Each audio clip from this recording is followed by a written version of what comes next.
Bonjour et bienvenue mesdames et messieurs, chers téléspectateurs. Et vous savoir pas moins nombreux qui vous associez à notre émission Un livre, 1000 idées. Aujourd'hui, nous poursuivons avec les livres que nous avons amorcés, qu'on a analysés depuis longtemps. La gestion d'un enfant difficile, des outils d'aide pour les parents. C'est un livre rédigé par Madame Judith Touré aux éditions Pauline. Pour en parler, nous recevons pour vous Dr Pierre, il est généraliste. Bonjour. Bonjour. Et nous avons sur ce plateau un psychologue, psychopédagogue, Monsieur Alex Bouyamba. Bonjour. Merci bien, bonjour Monsieur Samy. La fois passée, nous avons développé les 2 premiers chapitres qui parlaient de ce que c'est un enfant difficile. Qui est-ce qu'on peut appeler enfant difficile? Vous avez pu donner des éclairages. On a également développé l'aspect de devoir et droit de l'enfant. Alors aujourd'hui, nous allons évoluer, toujours en train d'analyser ce grand ouvrage pédagogique. Comment identifier un enfant difficile, et puis nous allons proposer quelques facteurs pour que vous puissiez bien éduquer votre enfant. Vous le savez mieux que moi, la gloire des parents, c'est de voir la réussite de leurs enfants dans la vie future. Voilà pourquoi nous vous donnons quelques mécanismes pour que tous vos enfants, aucun d'entre eux ne vous paraisse difficile à élever ou mieux encore à éduquer. La toute première question, nous l'adressions à Monsieur Alex Bouyamba, psychopédagogue que vous êtes. Comment identifier un enfant difficile selon vous? Parce que la fois passée, vous avez contextualisé celui qu'on peut appeler enfant difficile. Et maintenant, comment l'identifier? Merci Monsieur Samuel. Comment identifier un enfant difficile?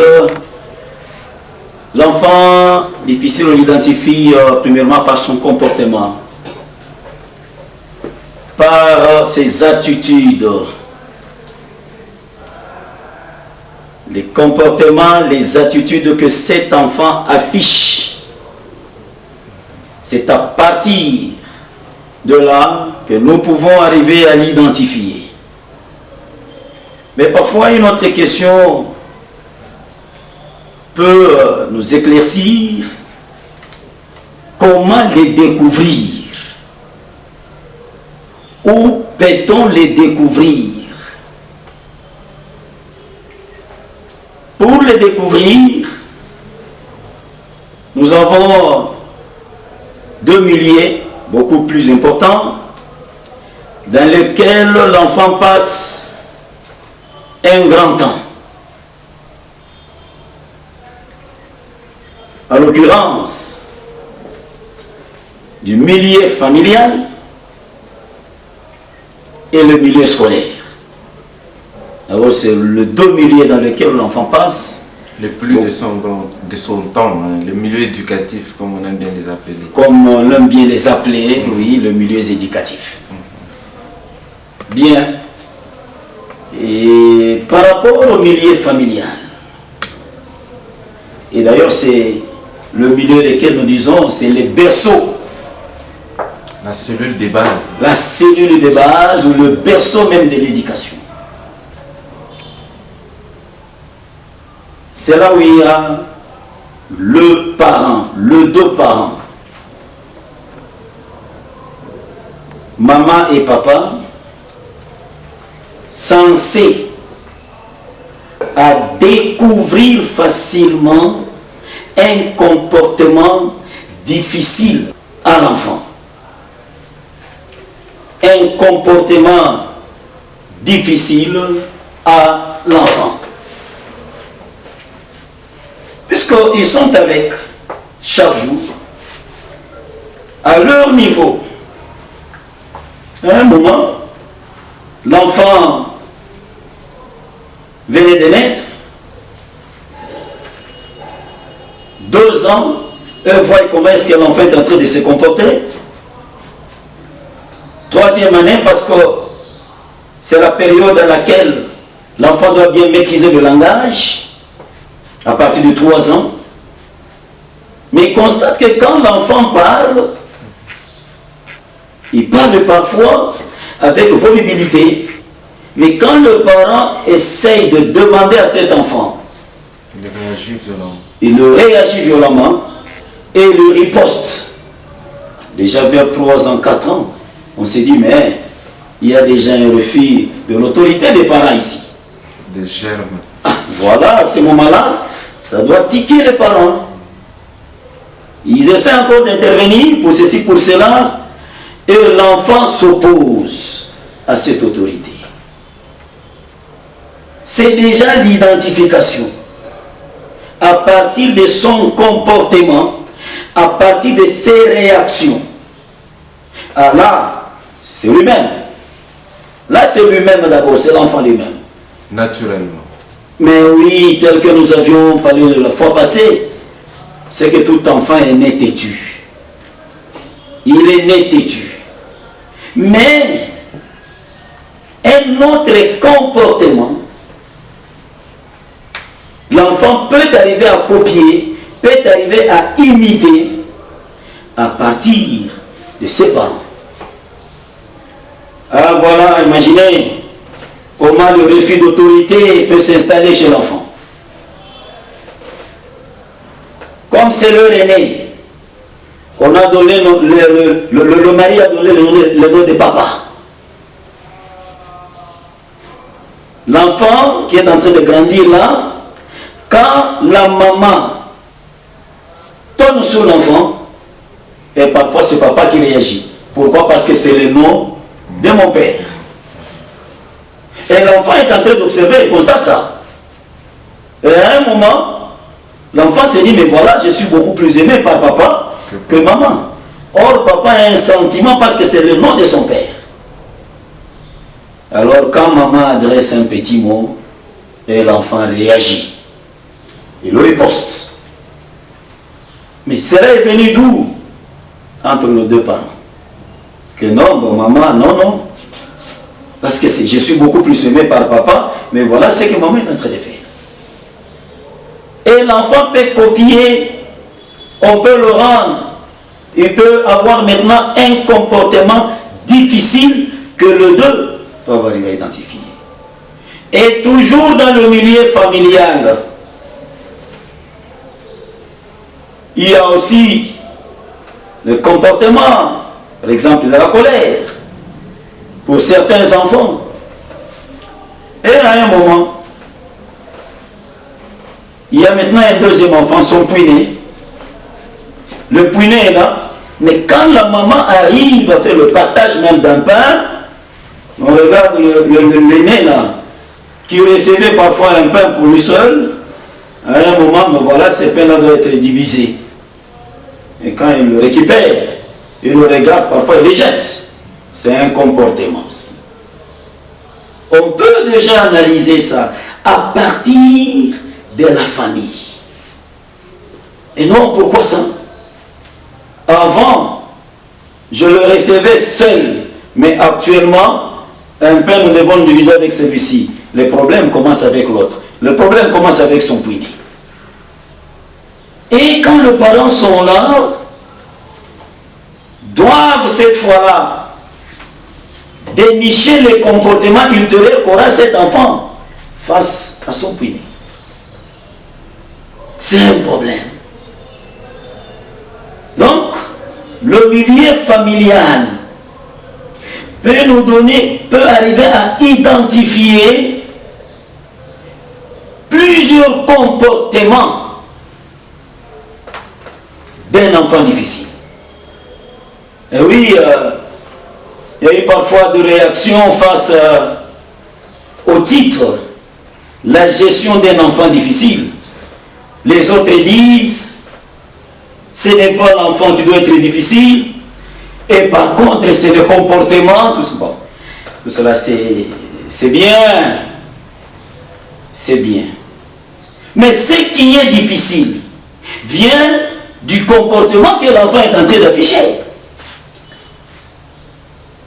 Donc du caractère.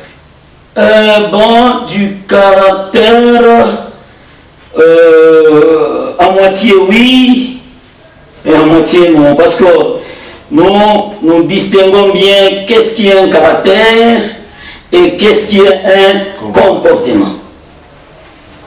Oui, puisque le comportement peut arriver suite à un stimulus et que nous pouvons cette fois-là arriver à enregistrer des réactions suite au stimulus. Et à modifier. Et à modifier.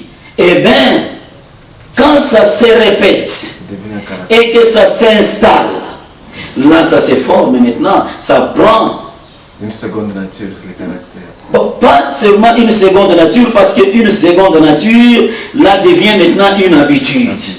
Oui, oui. Là, ça devient une habitude. Mais imaginez tel que nous venons de dire, l'enfant qui est là, il constate que quand il a jeté le pain, on n'a pas réagi. Après un moment, on a jeté le pain, on n'a pas réagi. Et l'enfant, petit à petit, est en train maintenant de prendre le ciment de ce caractère-là. Et il s'est dit, mais voilà, alors, comme on ne réagit pas, alors là, je peux continuer. Et voilà le premier millier qui doit d'abord beaucoup plus identifier un comportement difficile chez l'enfant. Avant de revenir au deuxième milieu que l'école, oui. Nous allons poser la toute première question au docteur. Vous avez expliqué, vous avez identifié l'enfant au plan psychologique, au niveau de son... Donc vous l'avez situé d'abord dans son milieu familial. Et là, nous allons revenir à vous pour que vous puissiez le situer dans son milieu éducatif, son milieu scolaire. Merci. Comment identifier un enfant difficile? C'est une question, on l'a compris, qui est tout à fait complexe et pas facile à trancher. Docteur, vous, en tant que médecin, dans le cadre naturel, il y a cette addiction à la drogue, au tabac, et puis à l'alcool, médicalement parlant. Ce sont des appétits qui rendent de plus en plus l'enfant difficile. C'est parmi les facteurs naturels, le goût de l'alcool, le goût du tabac et tout ça. Est-ce que cela nous pousse à interdire aux enfants de prendre l'alcool? Parce que ça va les rendre de plus en plus difficiles, ingérables. Non, c'est pas d'abord l'alcool, c'est interdit aux enfants de moins de 18 ans. Oui. Comme l'a si bien souligné mon ami Alex, à travers son intervention sur le plan psychologique, l'identification d'un enfant difficile dans le milieu de la famille. Mais cet enfant difficile, non seulement il est dans le milieu de la famille, il est aussi appelé à fréquenter d'autres milieux. C'est en fréquentant d'autres milieux qu'il peut aussi acquérir certaines habitudes à travers ce qu'il écoute, à travers ce qu'il voit, à travers ce qu'il lit.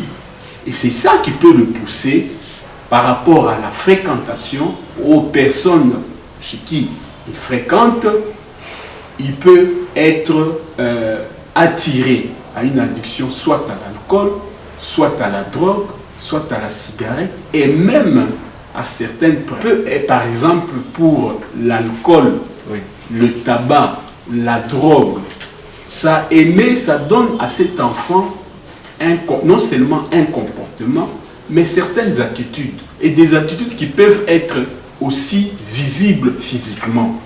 Un enfant qui prend plus, qui est attaché à l'alcool ou bien à la drogue, non seulement il abîme sa santé, à travers même sa façon de parler, il peut avoir une attitude vraiment négligée par rapport aux habits, par rapport à la façon de parler. Il a tendance à pouvoir s'imposer, il a tendance à pouvoir passer facilement, du moins. Donc il devient arrogant. Il devient arrogant. Automatiquement, il devient très têtu. Donc, même sa façon, au niveau des yeux, il peut avoir des yeux qui sont tout rouges. Il peut avoir une voix qui a tendance à être très imposante, que ce soit chez ses parents, chez ses frères, chez ses amis. Voilà un peu d'une façon. Maintenant, qu'est-ce qu'il faut? Est-ce qu'il faut l'interdire? Maintenant, ça, c'est vraiment moins l'aspect que nous allons aborder un un peu après, mais du moment où il rentre à la maison, les parents doivent être vraiment vigilants pour constater cet état physique de l'enfant et directement intervenir et ne pas attendre, comme l'a si bien souligné mon ami Alex, la fréquentation des enfants. Quand les enfants viennent à la maison, moi je me rappelle lorsque... Le type d'amis à fréquenter. Moi je me rappelle lorsqu'on grandissait, lorsque les amis venaient, la première question qu'on leur posait, c'est leur nom. Les pourcentages qu'ils ont fait, qu'ils faisaient.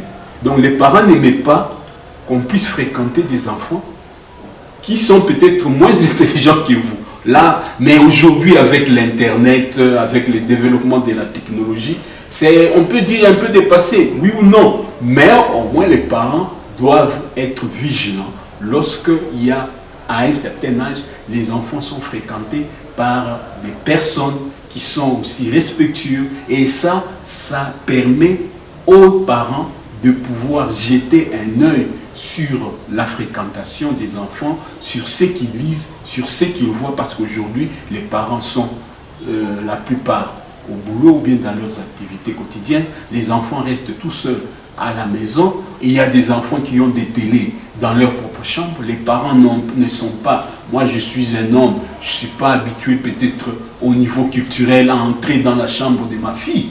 Et maintenant, quand elle est là avec sa télévision, on ne sait pas quelle chaîne elle voit, et on ne sait pas quel livre il lit. Alors tout ça, ça permet à ce que l'enfant puisse puisse être attiré à faire certaines choses ou à avoir certains comportements par rapport à ce qu'il voit, par rapport à ce qu'il écoute et par rapport à la fréquentation.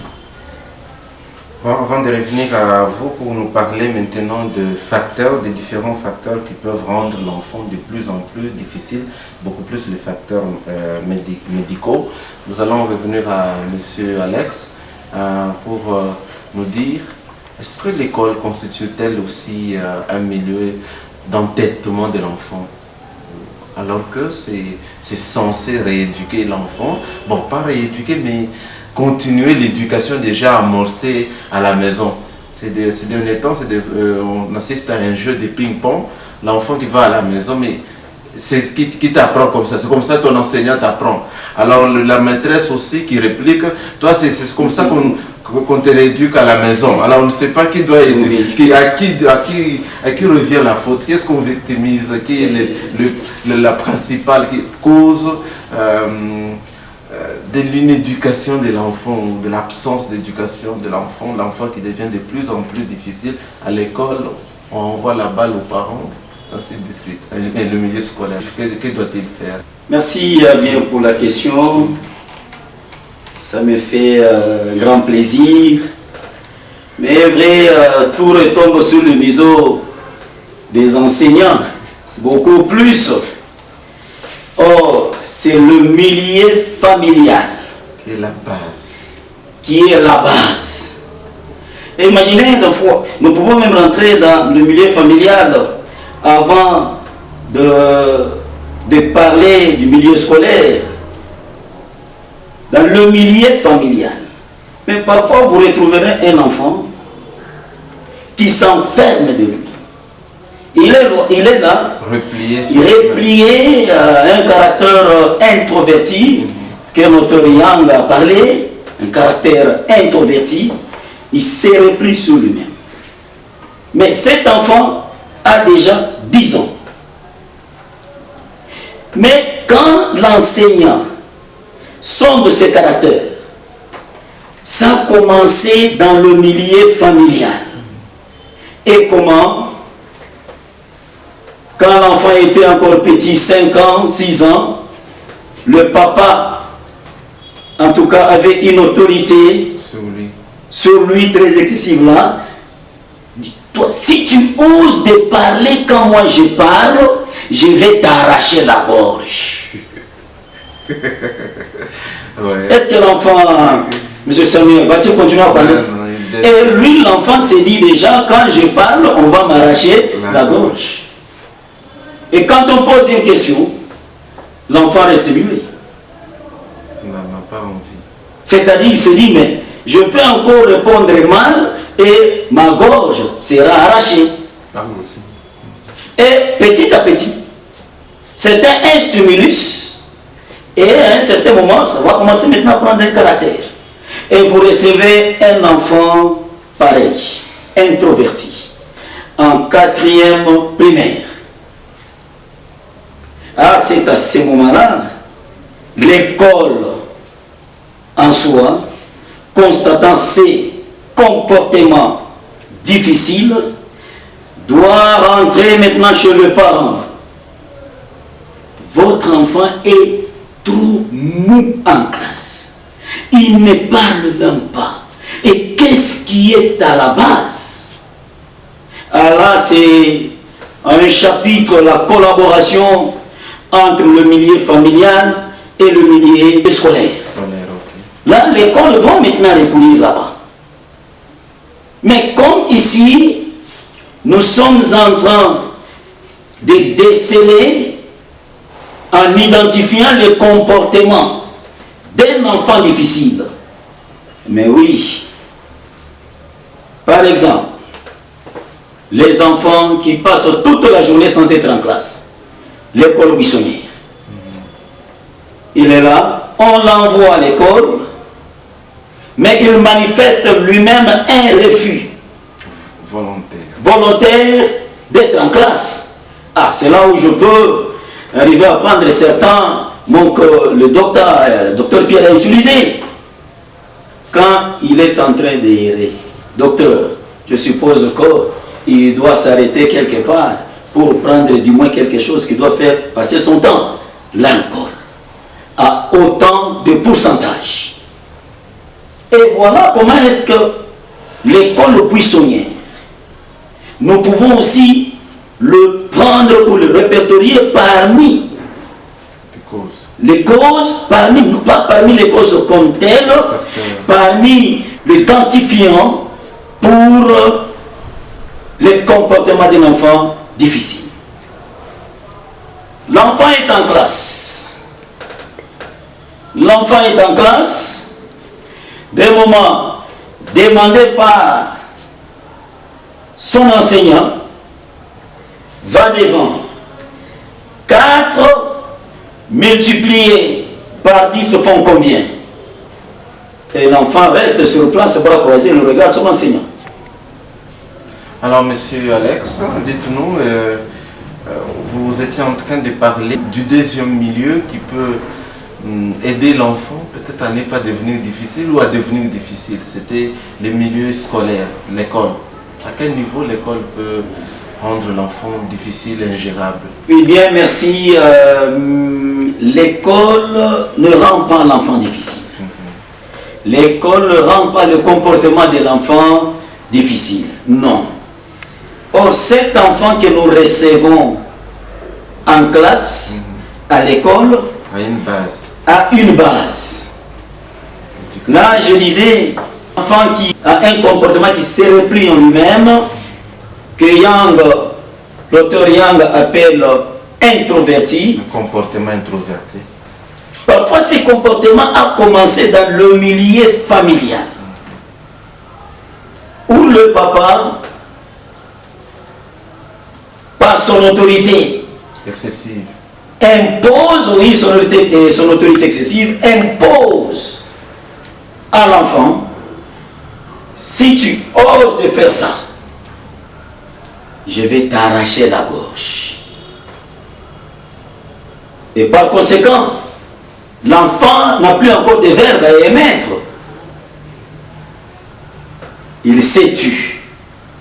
Et ce comportement-là, comme c'est depuis un bas âge, 5 ans, 6 ans, et l'enfant peut arriver à faire le transfert de ce comportement à l'école, où son enseignant lui pose la question de résoudre un petit calcul. 4 multiplié par 10 font combien? Et l'enfant reste calme en train de le regarder. À maintes reprises, l'enfant réitère le même comportement là. Ça devient maintenant un sujet curiosité pour l'enseignant de savoir d'où viennent ces comportements. C'est un comportement que l'enfant fait transfert du milieu familial vers l'école. Or, l'école avait déjà identifié ça. C'est déjà un cas ou un comportement difficile pour cet enfant-là. Et vers l'école aussi, on découvre ce que c'est un comportement difficile. Et ce qui fait que parfois, plus tard, on saura comment parler pour arriver à éradiquer de tels comportements. Des outils d'aide pour que l'enfant soit totalement éducable. D'accord, M. Samir. Docteur, dans le cadre de la gestion d'un enfant difficile, puisque c'est de ça qu'il s'agit, parmi les facteurs, peut-on parler de la spiritualité, l'esprit mystique qui hante l'enfant, quelles que soient les grandes techniques. L'enfant peut naître dans une bonne famille, avec des parents très responsables, bien inspirés au niveau pédagogique, mais il est têtu de naissance. Comment on peut dire, une désobéissance ou un entêtement qu'on qualifierait peut-être d'inné. Alors, dans un tel contexte, face à un tel comportement qu'on pourrait juger d'inéducable, faudra-t-il recourir à la prière? Il faut une force spirituelle particulière que les parents pourront invoquer sur cet enfant, donc invoquer l'aide de Dieu. Oui, toujours pour parachever, sinon je veux parachever l'aspect psychologique qu'a bien développé mon ami et frère Alex. À travers cet aspect psychologique, il y a aussi l'aspect spirituel. Dans l'aspect spirituel, et surtout c'est très courant ici chez nous en Afrique, la famille c'est quelque chose de très sacré. Alors il y a certains aspects, l'aspect par exemple de la malédiction, peut aussi affecter et peut aussi influencer. Une malédiction qui sévit non seulement au niveau de chez les parents, géniteurs, mais qui peut se répercuter, avoir des répercussions au niveau des enfants. Alors on se retrouve avec des enfants qui sont très difficiles à gérer. Il y a aussi certaines pratiques mystico-religieuses. Par exemple, un couple qui est entre guillemets stérile, alors il va voir des féticheurs pour qu'on puisse donner certains talismans pour avoir un enfant. Et parfois, on a remarqué que la plupart des enfants qui naissent dans ces conditions sont vraiment difficiles à gérer. Et là, c'est tout à fait normal qu'on puisse faire comprendre aux parents l'importance et la nécessité d'être suivis par des personnels qui sont vraiment outillés à travers les prières, à travers les prêtres, du moins chez nous les catholiques, à travers les prêtres exorcistes, qui peuvent suivre ces cas-là en collaboration avec les parents pour essayer non seulement d'identifier, mais d'orienter cette famille vers la prière, vers certaines formations ou bien certains suivis au niveau des retraites pour qu'on puisse vraiment trouver solution. Et la solution, c'est vraiment Dieu qui la donne, ce n'est pas les parents. Ouais. Mais ça aussi, c'est vraiment très important parce que, comme l'a souligné monsieur, il faut toujours identifier la cause. Il faut toujours identifier la cause. Alors si les causes sont lointaines, c'est-à-dire peut-être les parents qui dorlotaient leurs enfants, généralement les enfants aînés sont les plus choyés, les plus gâtés, en fait qu'ils sont les premiers en famille à arriver en famille. C'est récupérable, un comportement difficile causé par la faiblesse peut-être, on dirait, éducative des parents. Oui, c'est pour cela que les parents doivent d'abord être les premiers responsables. Ils doivent identifier d'abord leurs propres problèmes. Dans un couple où les parents sont en train jour et nuit de se chamailler, de se frapper, de se battre devant les enfants, s'injurier avec des paroles un peu beaucoup plus choquantes, discourtoises. Les enfants entendent ça. Et à la fin, l'enfant a tendance à copier les habitudes, à copier ces paroles-là et les répercuter. Et à la longue, il devient difficile, il commence même à répondre impoliment à son père par rapport à ce qu'il entend. Les disputes des parents doivent être vraiment gérées, bien la communication entre les deux parents doit être vraiment une communication, il doit être vraiment bien gérée, bien orientée pour que les enfants ne puissent pas subir les conséquences. Monsieur Alex, un mot de la fin par rapport à ces chapitres sur la gestion d'un enfant difficile. Oui, merci. Parmi les facteurs, nous pouvons relever aussi, tel que le docteur venait de le dire, les causes psychologiques qui nous amènent au traumatisme chez les enfants et parfois arrivent à rendre leur comportement difficile. Et dans le cadre familial, il y a parfois aussi des traumatismes qui gèrent le couple. Nous pouvons prendre le cas lorsque la femme est enceinte et qu'il n'y a pas un bon climat. Et il arrive des fois, le fœtus qui est à l'intérieur est en train aussi de subir. Il arrive deux fois où la maman possédant le fœtus n'est pas en paix, chaque fois traumatisée par son époux, le fœtus est en train de subir. Vers ou le jour même d'accouchement, cet enfant peut naître avec des lésions à ce niveau-là, où il devient aussi impossible toutes les résistances que sa maman avait, les difficultés qu'elle subissait quand le fœtus était encore dans le ventre, et l'enfant peut arriver à le relever.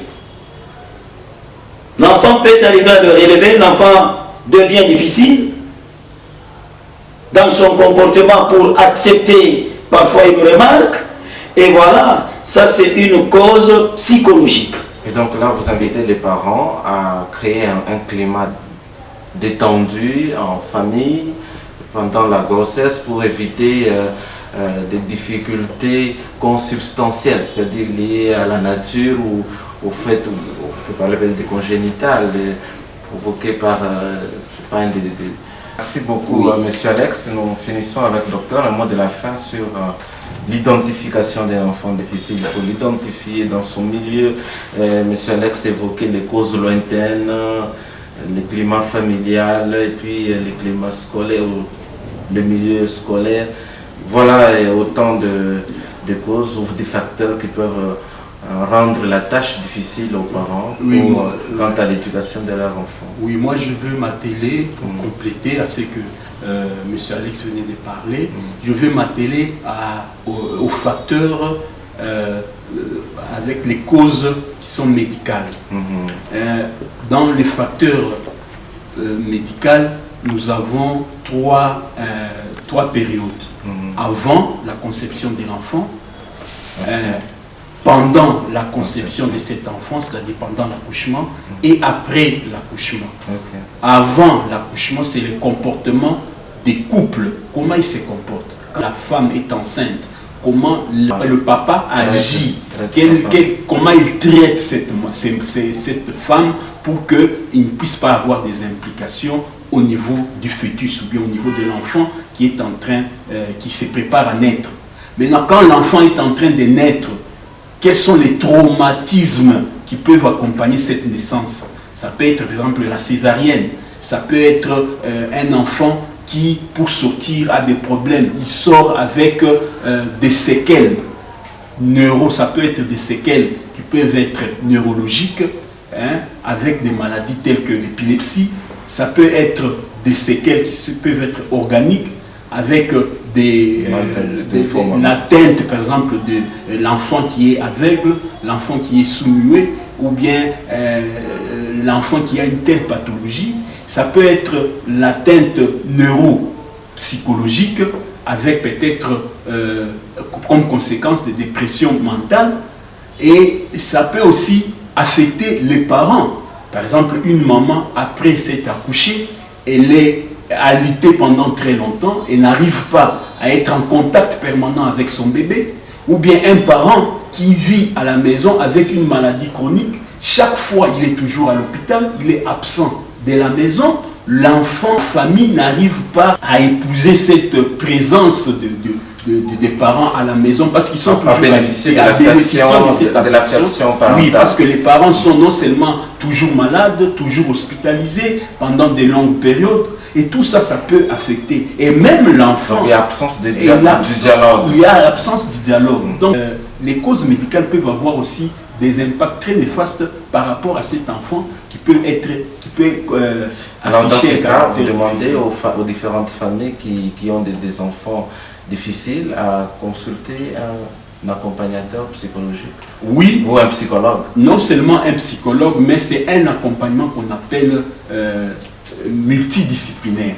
Merci beaucoup, Dr Pierre et M. Alex, d'être venus décrypter ces livres de Mme Judith Touré, spécialiste en accompagnement au coach, en accompagnement des familles, de l'éducation familiale. Nous étions en train de parler du deuxième chapitre sur la gestion d'un enfant difficile. Elle nous propose quelques outils d'aide pour les parents. Ils étaient en train de nous expliquer, parmi les moyens, c'est identifier.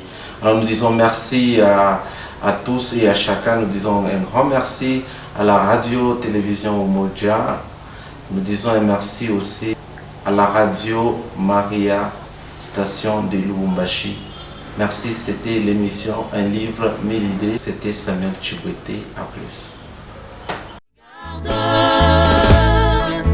Je te dirai ce que tu